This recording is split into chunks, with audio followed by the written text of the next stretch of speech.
ability that he's capable of. Yeah. Like, and it seemed to have come back to me. I could see it in the Kevorkian thing, and I could see him using his chops in a way that, like, he's not a caricature of himself, you know? No, not at all. I mean, I think it depends on the role that you take on. Right. You know? Well, you work with De Niro, too, on the Madoff thing, right? Yes, yeah. And that's a very quiet character. Yeah, for sure. That De Niro did, and I thought he was spectacular in that. Do they work similarly? No, they're different. Huh. You know, they're very different in their approach. How so? To it, because when I should say this: when they're actually doing a scene, I think that they're the same, and that they have this instinct. They're great at listening. You know, they're great listeners. Yeah. And that's one of the key things in terms of a talented actor is that they'll hear something and they're responding in a way that we gravitate to, like, want to watch their face, because there's something about it that compels us to stare at that screen. They both have that ability to listen and are very open, you know, to things that'll happen, you know, that they could be spontaneous with. It won't be like a line is being said and say, wait a minute, now he didn't say that line when, right. You know, they're in the scene and they're going and things will happen. And if you got the camera in the right place for it, you can pick up another special moment here and there. And so they're very spontaneous that way. Yeah, Jeff Daniels once told me, like, he was very emphatic about it, about movie actors. It's like, you got to learn how to work your face. It's all, you know, it's all about the face, you know. And I never really thought about that when I'm paraphrasing, but he was very emphatic about it, that all the acting in movies most of it is the face. It's the face and it's the eyes. You know, I know that sounds like crazy in a way, but I mean, I think there's a scene with Bob when he's in prison in Madoff, and he's looking at this piece of footage, you know, on the computer, and you just see him staring at the screen, you know, at that computer screen, and staring at it, and he's mesmerizing.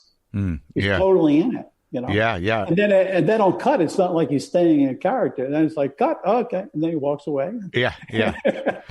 I've seen him work. I worked with him briefly in that. I was in a scene in The Joker. So I got to spend a week or like 3 or 4 days on set with him watching it. But the weird thing is, you watch him, because like he didn't have to do a lot for that role. You know, he was just like a talk show host. But it's sort of interesting to see, you know, what I saw that day, and I'm thinking, like, how the fuck are they going to put this together? And then you watch it and you're like, oh my God. Like, you know, what they know about themselves and their process and how they do the work after so long. I couldn't see how it was all going to work when I was there, but it was perfect. You know, it's kind of astounding.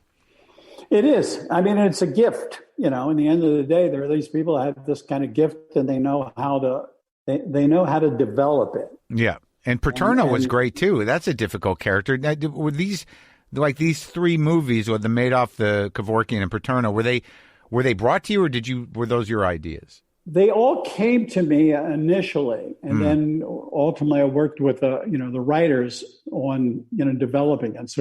So Kevorkian came to me, and then just sort of developed it along, and that applies to, you know, all 3 of them, because they're.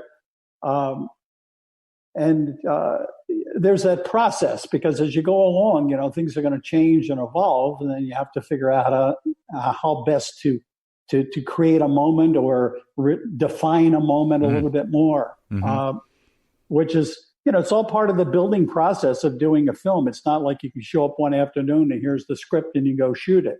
You know what I mean? Because you got all these departments have to ultimately fit in like a glove, because what is the cinematography going to be like?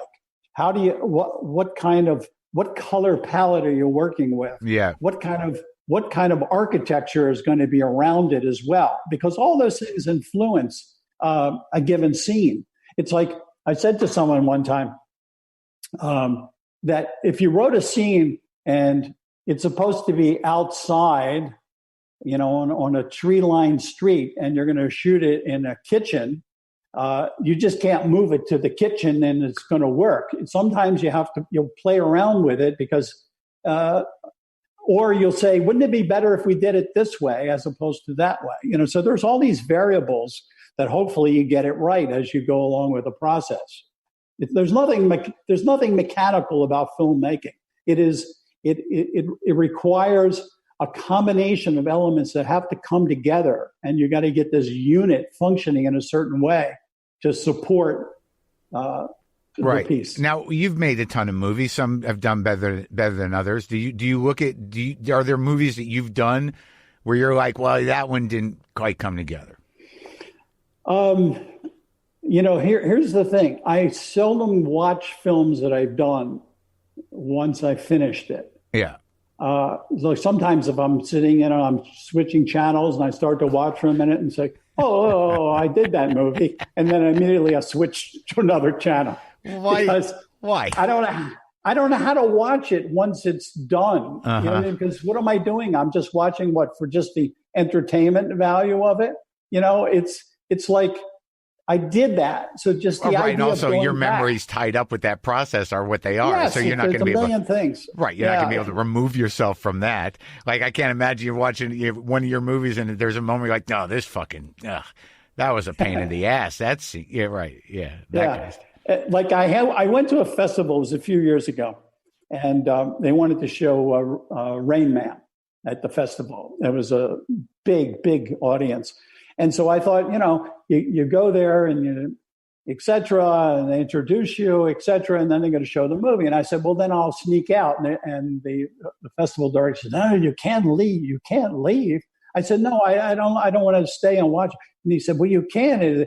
They would be offended. This was somewhere in Europe. You'll be offended if you don't stay for the film or whatever. So I sat and watched it, on the big screen, which was the first time I saw the movie since 1988. Yeah, yeah. And I had to sit there and watch it, which I enjoyed it, but it's very hard to watch, just to see what you've done in the past. But don't you? Like, I used to have a hard time watching myself do stand-up, which it was obviously different. But as time has gone on, I realized, like, when I watched the things, I'm like, well, that was a pretty good, I was me. That's a good representation of what I do. I've evolved that, obviously, but, I don't have to hate it. Right. But you don't hate your movies, right? You just. No, I don't. I just, I figure I can use that time better by switching to another channel. That's the other guy that I couldn't think of. It's De Niro, Pacino, and Hoffman. Those were the guys. Those were that generation of method movie stars, and they're all totally different. They are how they go about things. Yeah, I mean, Dustin is a character into himself, in another place, and you have to figure out, and part of the fun of the process is figuring certain things out. Like very early on, just remembering this is so long ago, but. We're doing this scene. You worked with both of them in Wag the Dog. I just realized that. Yes, both were in Wag the Dog. Yeah. And I just tell you one quick scene with it becomes a character moment is on Rain Man. He's sitting with Tom Cruise and in this little coffee shop. And I said to Dustin, I said, the character. This is very early on, like day 1, day 2, somewhere in there. Yeah. I said, the character seems too depressed to me, and I said, you've seen, from all the research about autistics, they're busy. Like, they'd be looking up at the ceiling.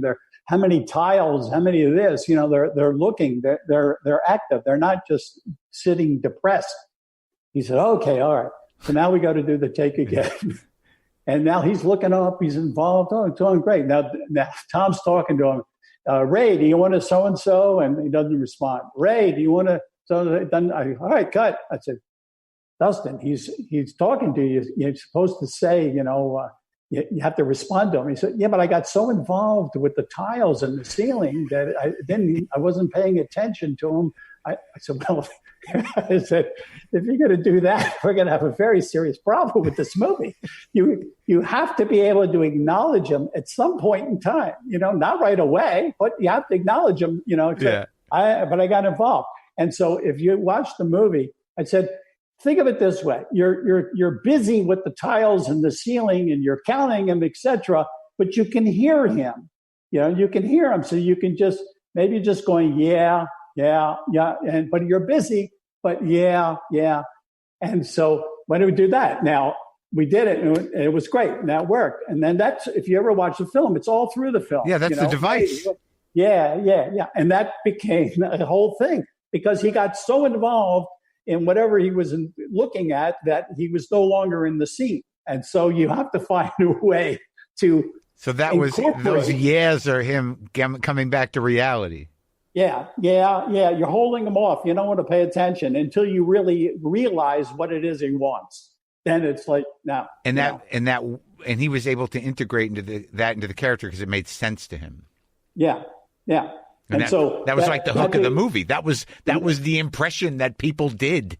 And yes, exactly. And that became thing. Now it's accidental, and it's because of that. But I'm saying that's what happens with film, with characters that you're working with, is that you have to find a way. You can't just say, no, you can't do it. You have to say this. And then it's more mechanical. But this became something that I didn't know that it was, but as it went along, you went, oh yeah, it can work here. It'll work here. It's like the key. It's like the key to the guy. Key element. That was the key. Yes. Yep. You stumble on it. It's not in the script. It just becomes That's amazing. And that's part of the discovery and the fun of it when you're open enough to see where it's going to take you. Yeah. You're never sure, but you got to explore it. Otherwise, you're going to go then it's just by the numbers.